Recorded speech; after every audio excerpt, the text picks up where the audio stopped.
보세요. 자, 출애굽기 20장 13절. 다 출애굽기 20장 13절 같이 읽겠습니다. 시작. 살인하지 말라. 아멘. 자, 우리는 지난 시간 몇 번의 시간에 걸쳐서 부모 공경에 대해서 알아봤습니다. 오늘은 6계명 부모 공경 다음에 이어지는 살인하지 말라는 계명 살펴보겠습니다. 자, 주보 안쪽에 67문 읽겠습니다. 67문. 자, 시작. 6계명이 무엇입니까? 답 시작. 제6계명은 살인하지 말지니라 하신 것입니다. 자, 68문 또 시작. 문. 제6계명이 명하는 것은 무엇입니까? 답. 제6계명이 명하는 것은 모든 정당한 노력을 기울여 자기 자신의 생명과 다른 사람의 생명을 보존하라는 것입니다. 아멘. 자, 오늘 이렇게 67문, 8문 읽었고 69문까지 이렇게 살펴보겠습니다. 자, 오늘 6계명을 배울 텐데 다른 성경 구절도 좀 인용해 가면서 말씀을 전하겠습니다. 먼저 에베소서 5장 29절에는 이런 말씀이 나옵니다. 누구든지 언제든지 자기 육체를 미워하지 않고 오직 양육하여 보호하기를 그리스도께서 교회에게 함과 같이 하나니, 이렇게 말씀합니다. 이 말씀은 무슨 말씀이냐면 남편이 아내를 어떻게 사랑하여 양육하고 보호하는지 가르쳐주는 내용이죠. 자, 그 가운데 제가 주의하는 부분은 자, 누구든지, 자, 따라하겠습니다. 누구든지 언제든지 자기 육체를 미워하지 않고 자, 이것은요 자기 생명을 보존하려는 마음이 모든 사람에게 있다는 겁니다. 자, 정신이 온전한 사람이라면 자기 생명을 보존할 줄 안단 말입니다. 그죠? 어디 길거리에 가다가 자동차가 온다 그러면은 그 자동차에 뛰어드는 사람이 있습니까? 없죠. 누군가가 도둑이 달려와 가지고 몽둥이를 들고 딸려온다. 그런데 내가 그 몽둥이한테 나를 때리세요, 마음대로 하세요, 이런 사람이 있습니까? 도망가겠죠. 자기의 목숨을 아끼는 자기 보호의 본능이 누구에게나 다 있는 거예요. 하나님께서 부모에게 자식을 사랑하는 마음을 줬다 그랬죠. 자식을 사랑하는 마음은 부모의 본능이에요. 그래서 우리 지난번에 그걸 배워봤는데, 그래서 하나님께서 그런 부모에게 그런 마음을 주셔가지고 부모가 자기 자식을 사랑하고 그렇게 돌본다 했다고 그렇게 전했습니다. 이처럼 사람은 자기 자신에게도 자기 몸을 보존할 본능을 주셨습니다. 이게 하나님이 주신 마음이에요.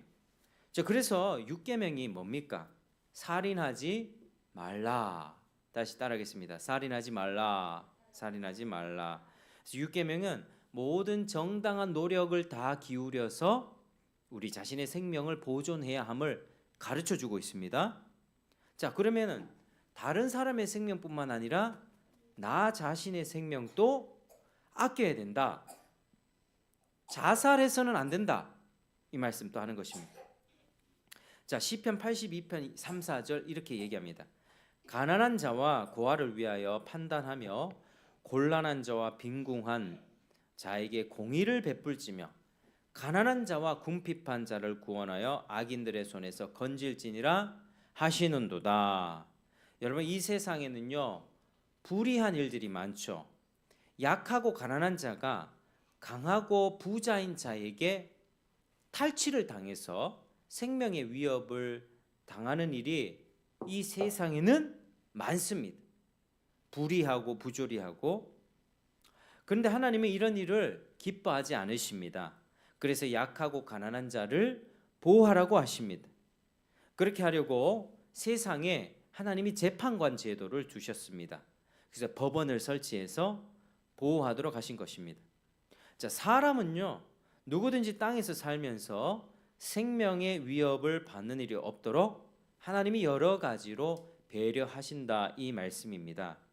자, 구약 열왕기상 18장에 보면 자, 아합 왕, 아주 악한 왕이었습니다. 아합 왕이 통치하는 이 시대에 어떤 한 신하가 있었는데 이 신하의 이름은 오바댜였습니다. 오바댜. 우리 구약 성경에 보면 오바댜서 한 장짜리 있는데 그 선지자 오바댜 말고 아합 왕의 신하 오바댜가 있었습니다. 근데 이 사람이 어떤 사람이었냐면요, 여호와를 경외하는 사람이었어요. 하나님을 두려워하고 하나님을 존중히 여기며 살아갔던 그 사람, 엘리야를 따라서 배교하는 백성을 돌이키는 일에 나서지는 않았지만 이 아합 왕의 아내가 이세벨이었거든요. 아주 악한 여자였습니다. 그래서 여호와의 선지자를 다 잡아서 죽이려고 할 때 100명의 선지자들을 구해줬습니다. 50명씩 두 대로 나눠가지고 50명은 이쪽 동굴에 보호하고 50명은 저쪽 동굴에도 보호하고 떡과 물을 주면서 먹을 걸 주면서 목숨을 건졌던 사람이죠. 그때 뭐 기근 또 일어나서 하나님이 그 시대에 기근을 줘가지고 굉장히 그 시대가 많이 어려웠었는데요. 근데 그 시대 가운데 하나님께서 오바댜를 통해서 여호와의 선지자들을 그렇게 살려주셨습니다. 자, 들키면 어떻게 될까요? 들키면 자기 목숨이 위태로울 텐데도 그 위험을 무릅쓰고 남의 생명을 구하는데 그렇게 앞장서서 나섰던 것이죠. 여호와를 경외했기 때문에 하나님이 살인하지 말라라고 했던 말씀을 기억하고 저렇게 아합 왕 이세벨이 선지자들을 죽이려고 하는 거, 그 잘못된 거야. 목숨을 걸고 자기 목숨을 걸고 100명의 목숨을 지켰다라고 하는 것이죠. 자, 그다음 우리 69문에는 이제 6계명이 금하는 것이 나오는데요. 자, 6계명이 금지하는 게 뭐냐면 한번 따라하시겠습니다. 자신이나 타인이나 생명을 빼앗는 것도 금하시고 생명을 빼앗는 것도 금하시고 아주 빼앗지는 않을지라도 그 생명을 죽음으로 이끄는 모든 것도 죽음으로 이끄는 모든 것도 금하신다. 그러니까 자기 생명도 그렇고 다른 사람의 생명도 그렇고 직접적으로 뺏는 것도 금하시면서 직접 죽이진 않을지라도 죽음으로 이끄는 것도 금하신다는 것이죠. 자, 사도행전 16장 28절에 보면 바울이 감옥에 갇혀 있었을 때였습니다. 그때 지진이 나기 시작합니다. 옥문이 열렸습니다. 간수는 이 죄수들이 다 도망간 줄 알고 칼을 빼어서 자결하려고 했죠. 스스로 목숨을 버리려고 했습니다. 당시 로마법에 의하면 자기 책임하에 있는 죄수가 도망가면 그 누가 책임져야 됩니까? 위에 관리자, 간수가 책임져야 되는 거예요. 근데 그건 어떻게 갚아야 되느냐면 자기 목숨으로 그렇게 책임을 져야 되는 중대한 일이었습니다. 그래서 아예 잡혀서 죽는 거나 지금 여기서 죽는 거나 똑같다 하면서 지금 자기가 스스로 목숨을 버리려 했죠. 그것을 바울이 봤습니다. 그때 큰 소리로 이야기합니다. 네 몸을 상하게 하지 말라. 우리가 다 여기 있노라 하면서 자살하지 못하도록 막았다라고 하는 것이죠. 자, 사람들이 세상에서 어려운 일을 당하면 이제는 끝이라고 하면서 자기 목숨을 끊어버리는 일이 있는데, 그렇죠?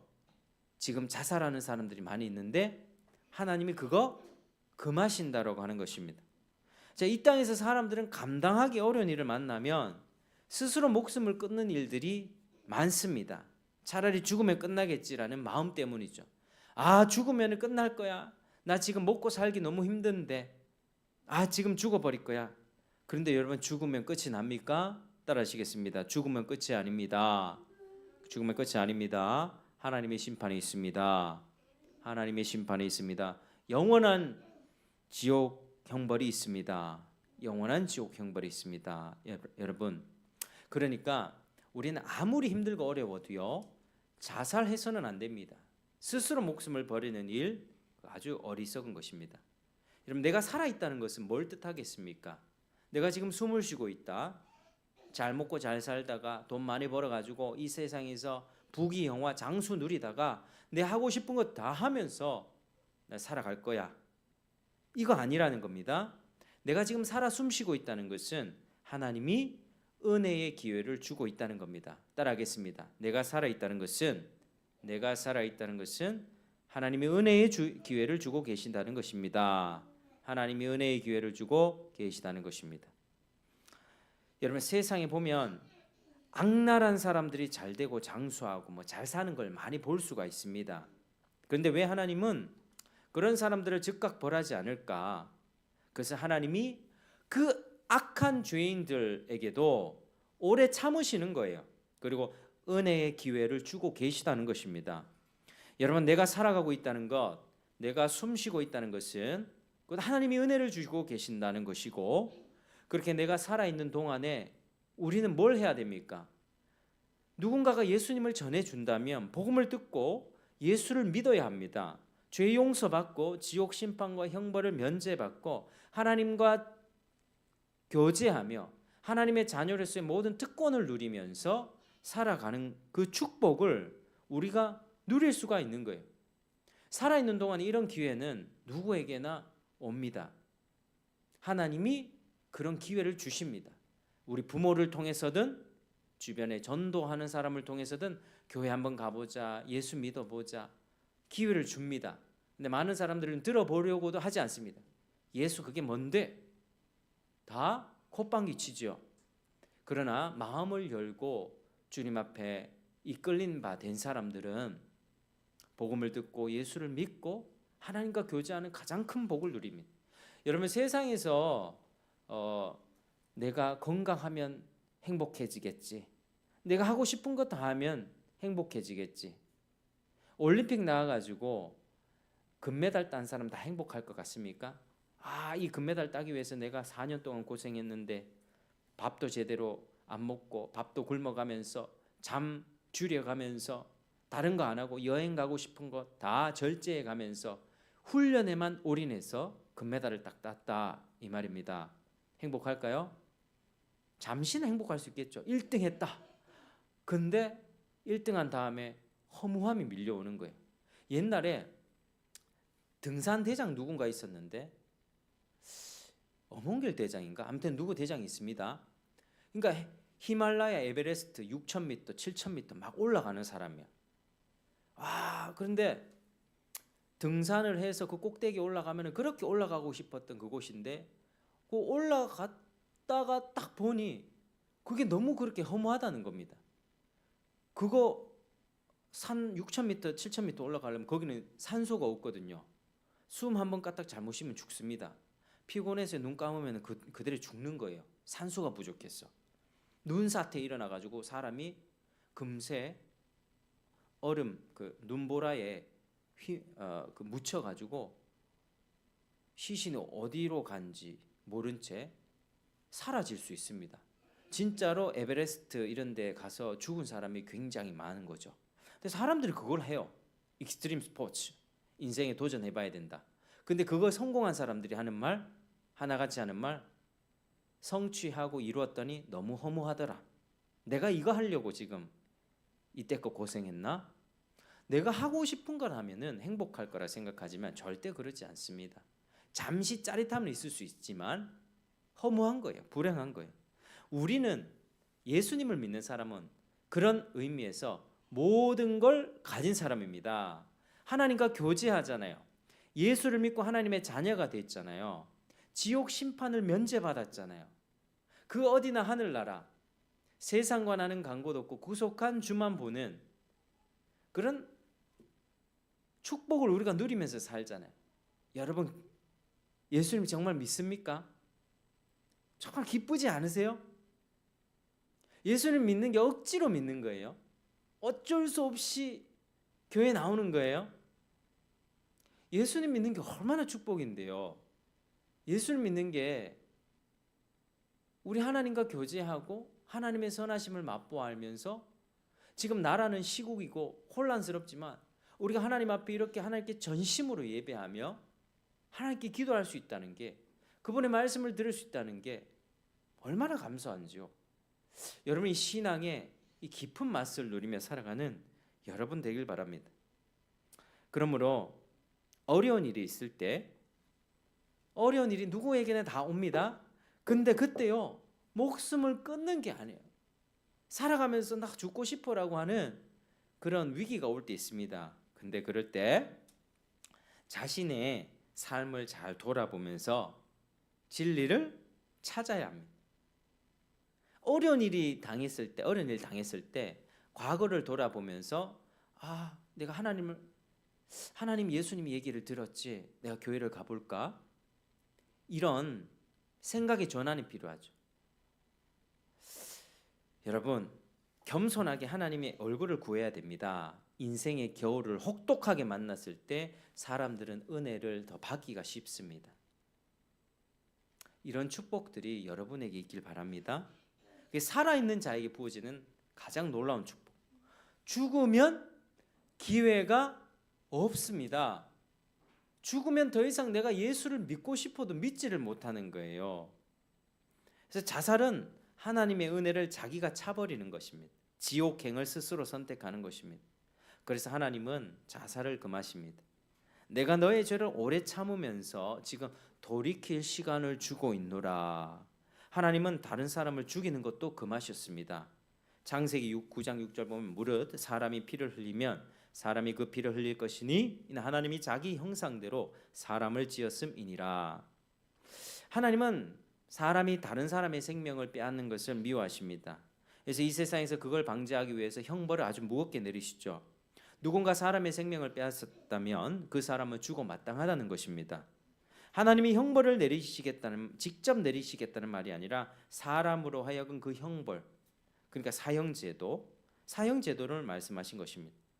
개인적으로 가서 복수하란 말이 아니라 사형제도를 통해서 그 사람을 정당한 처벌이 될 것이다. 하나님이 사형제도를 허락해 주셨습니다. 그러니까 사형제도라고 하면 어떻게 사람을 죽일 수가 있어? 사형제도에 관한 오해가 있습니다. 자, 질문할게요. 사형이 사람을 죽이려고 있는 것일까요? 사람을 살리려고 있는 것일까요? 사람을 살리려고 있는 거예요. 그렇죠? 사형제도가 딱 있음으로 인해서 사람을 막 죽이고 싶어하는 범죄자들이 어떻게 되죠? 내가 사람 죽였다가 나도 죽겠구나. 죄를 짓지 않을 수가 있는 거예요. 두려움 때문에. 그래서 사형제도가 있어야 되는 거예요. 그래서 사형제도가 없다면, 벌이 없다면 아무렇게나 사람 죽이고 다닌단 말이에요. 그러니까 사형제도는 사람들 간의 살인을 규제하는 것에 목적이 있다는 것입니다. 순진하게 생각해서 사형제도 그거 뭐 인권 이러면서 사형제도 없애야 된다. 아니에요. 사형제도가 있어야지 그 수많은 그런 이게 피해를 당할 가능성이 있는 그 사람들이 보호를 받습니다. 법이 딱 강하게 지켜줘야 우리가 안전하게 살 수 있는 거죠. 그래서 하나님은 이렇게 사형제도를 통해 인간 세상에 사람의 생명을 빼앗는 일들이 없도록 하셨습니다. 자, 또 한 가지 말씀드리면 살인에 관해서 마태복음 21장 이하에는 이렇게 말씀합니다. 옛 사람에게 말한 것 살인치 말라. 누구든지 살인하면 심판받게 되리라 하셨다는 것을 너희가 들었으나 난 너희에게 이르노니 형제에게 노하는 자마다 심판을 받게 되고 이렇게 말씀합니다. 자, 주님이 이 6계명 살인하지 말라는 계명을 좀 더 깊이 설명해 주셨습니다. 주님이 형제에게 노하는 것, 성질내는 것, 형제에게 성질내고 분노하는 걸 금하셨는데 왜냐하면 분노가 쌓이면 갈수록 살인을 할 수 있기 때문이죠. 살인에 이를 수 있기 때문입니다. 분노가 살인의 씨앗이라는 것을 아셨기 때문입니다. 그리고 그 밑에 22절에 형제에 대해 라가라 하는 자는 공회에 잡혀가게 되고, 라가가 뭐죠? 라가 이 바보야 이런 뜻입니다. 인격적으로 모독을 주는 말입니다. 그래서 그 사람을 모욕하고 그 마음을 상하게 하며 최고의 법정에 잡혀간다는 뜻입니다. 사람의 마음을 상하게 하면 그 사람의 생명을 해치고 자살에까지 이르게 할 수 있습니다. 또 22절 보면 미련한 놈이라 하는 자는 지옥불에 들어가리라 말씀하죠. 미련한 놈이라는 것도 아주 모욕적인 언사인데 이런 것을 아주 금하셨다는 말입니다. 그것도 역시 서서히 사람을 죽음으로 이끌 수 있는 악한 말이기 때문이죠. 여러분 사람들로부터 사랑해, 너 축복해, 너 너무 좋아, 너 정말 멋있어 이런 말 들으면 기분이 좋죠. 그런데 사람들로부터 너 바보야, 너 이것밖에 못해? 미련해, 너 왜 태어났어? 이런 말 계속 들으면 어떻습니까? 기분이 상하는 거죠. 그게 결국에 죽음으로, 서서히 죽음으로 인도될 수 있다는 것입니다. 제가 이번 주에 교도소 사역하시는 이기학 목사님이 계신데, 이기학 목사님의 강의를 들었습니다. 예전에 아주 무서운 깡패들이 있었어요. 지존파라는 1990년대 지존파 깡패가 있었습니다. 그 두목 김기한이라는 사람이 이제 죽기 전에 예수를 믿긴 믿었는데 두 가지를 후회했다고 하죠. 두 가지를 말을 했습니다. 첫 번째, 내가 진작에 예수를 알았더라면, 이게 무슨 뜻입니까? 내가 진작에 예수 알았더라면 내 이런 깡패 안 됐을 건데. 그리고 두 번째 이 말을 했습니다. 내가 시간을 돌려 과거로 돌아갈 수 있다면 나 미술 수업에 들어가지 않았을 텐데. 왜? 미술 수업할 때 선생님이 한 날은 이제 자기가 준비물을 안 가져왔다 합니다. 그래파스 같은 거, 뭐 풀 같은 거. 그랬더니 선생님이 하는 말이 욕을 하면서, 야 이놈아 XX야, 네가 그게 없으면 훔쳐서라도 갖고 와야지. 이 말을 듣고 그때부터 이분은 마음에 도끼가 찼고 상처받은 마음으로 살아가면서 자기가 원하는 것은 수단과 방법을 가리지 않고 그렇게 하는 사람이 됐다는 거죠. 그렇게 범죄자가 됐다는 겁니다. 한 사람을 죽인 거죠. 미술 선생님의 그 말이. 그리고 그 사람을 통해서 수많은 사람이 죽었습니다. 그 지존파가 사람들을 많이 살인한 단체거든요. 여러분, 오늘 이 말씀 통해서 하나님은 분명히 말씀하십니다. 나의 생명도 아끼고 다른 사람의 생명도 아끼라. 그래서 직접적인 살인은 사형으로 처벌하라. 그리고 말로 하는 살인, 형제에게 노하고 나가라고 놀리고 미련한 놈이라고 모욕하는 것 모두 다 상대를 죽음으로 이끌 수 있는 모욕이기에 주님은 이런 말들도 금하셨습니다. 여러분, 오늘날 직접적인 살인도 정말 많습니다. 그리고 사람들의 거친 언사로 사람의 인격을 무시하고 위축시키는 그런 살인도 많습니다. 사람을 점점 죽이는 살인이 있죠. 또 뱃속의 아기를 합법적으로 지우는 그런 살인도 있습니다. 그게 이 시대에 죽음이 굉장히 많습니다. 이제 하나님께서 이 시대를 어떻게 보겠습니까? 살인이 판을 치는 시대, 생명을 존중히 여기지 않는 이 시대, 하나님 보시기에 굉장히 분노하고 안타까워하실 것입니다.